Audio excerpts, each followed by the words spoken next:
skills are beginning to be more valuable than degrees, claims LinkedIn VP.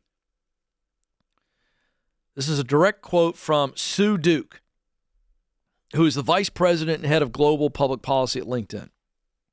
This is a quote to CNBC. The difficulties we face as we struggle to fill roles, weather economic shifts, and create a diverse and resilient workforce will only grow unless we change our approach to finding and nurturing talent.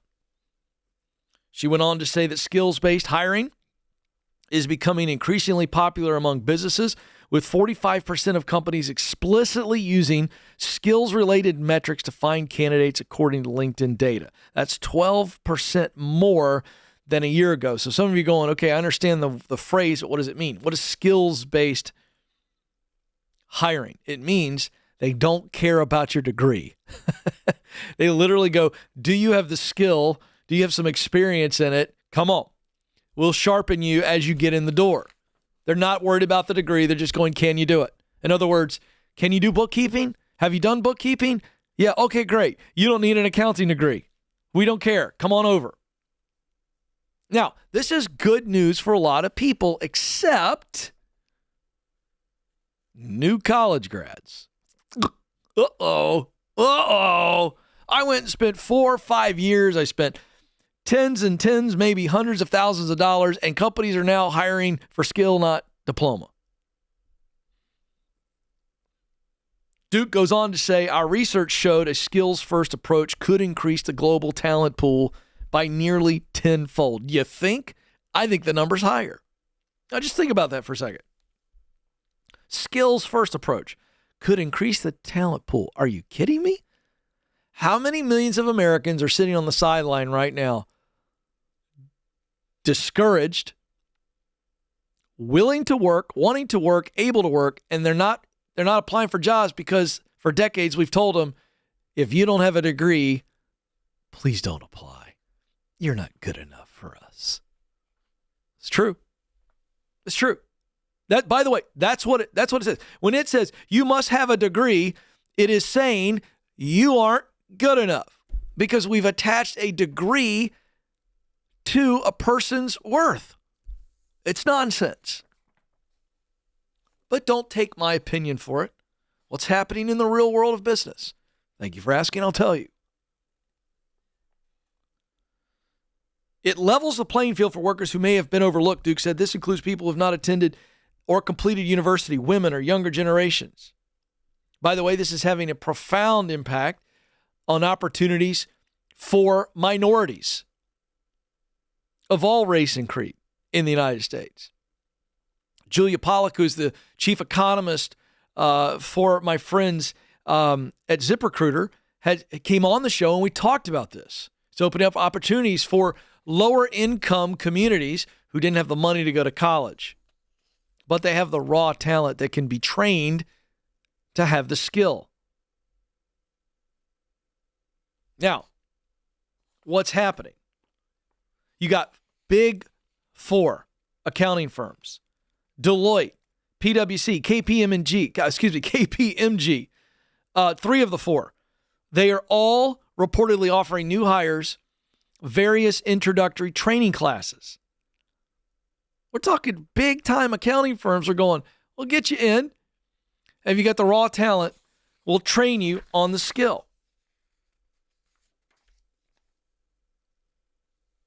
What is KPMG offering?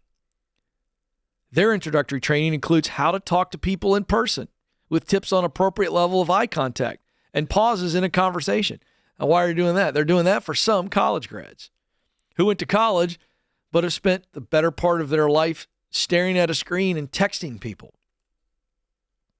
They don't know how to write an email. There are email training classes.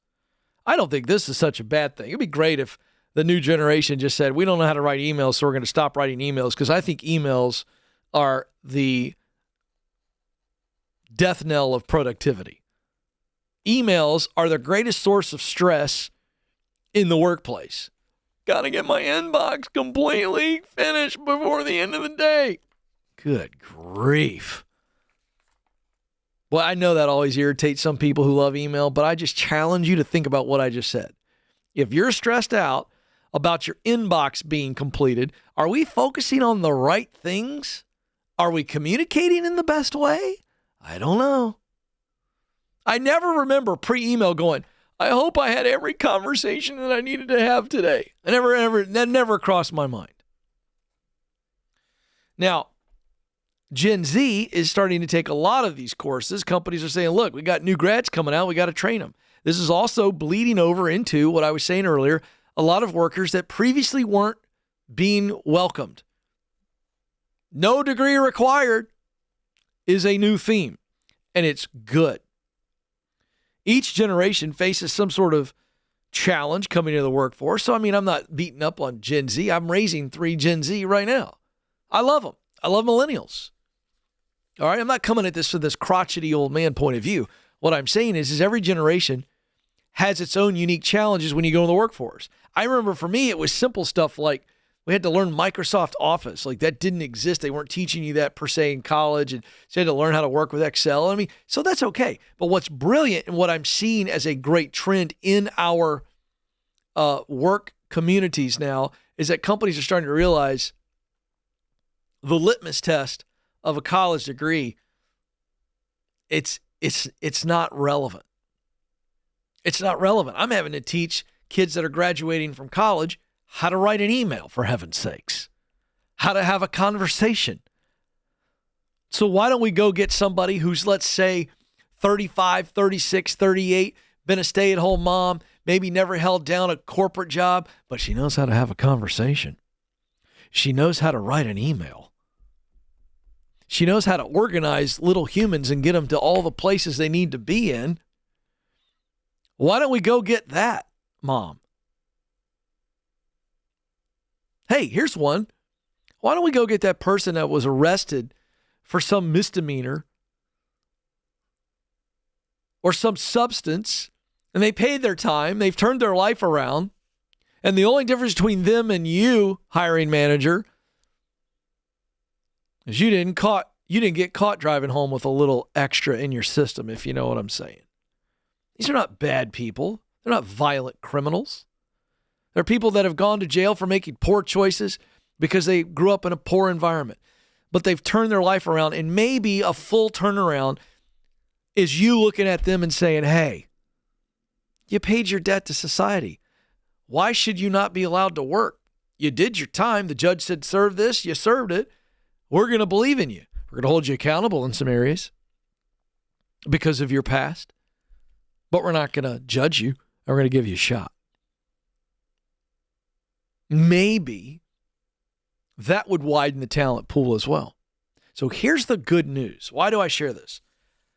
The days of you don't have a college degree, so in order to get into the workforce or pivot in the workforce, you got to go to school and get a degree. Those days are fleeting and fleeting fast. They're leaving the train station. This right here is more evidence that the playing field has been leveled. If you want to work, your opportunity is better than it's ever been before.